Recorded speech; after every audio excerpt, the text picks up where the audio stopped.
প্রতিদিনের চিন্তা ও প্রার্থনা। ৪ এপ্রিল। দিনের প্রধান চিন্তা।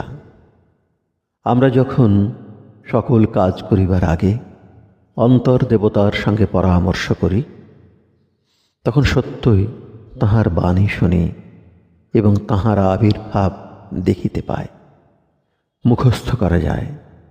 হৃদয় গভীরে মোর গুহা এক অপূর্ব সুন্দর, শান্ত, আগ্রহ আর প্রতীক্ষায় প্রস্তুত। দেখিলাম যেন সে সুদূর মোদের সকল কলুষতার বাহির।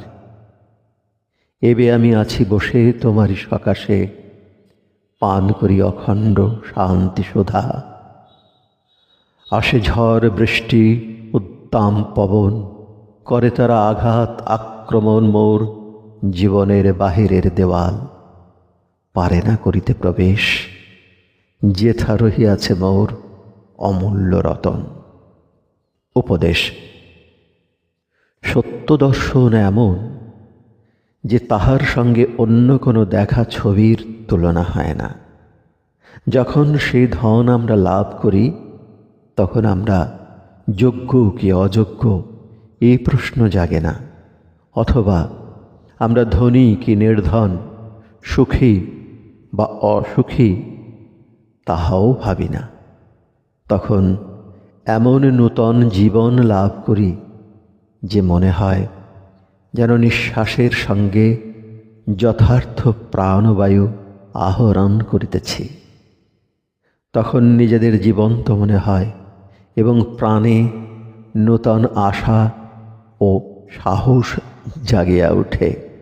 সাংসারিক জীবনে যেমন সকল কাজের একটা নির্দিষ্ট সময় আছে, তেমনি আত্মসংস্কৃতির জন্যও আমাদের নির্দিষ্ট সময় রাখা দরকার।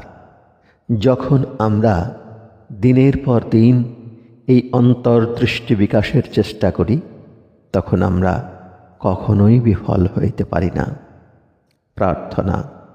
হে হৃদয় দেবতা, আমি যেন বুঝিতে পারি যে আমার নিজের শক্তি কখনো যথেষ্ট নয়। তোমার শক্তির মধ্যেই আমার শক্তি রহিয়াছে।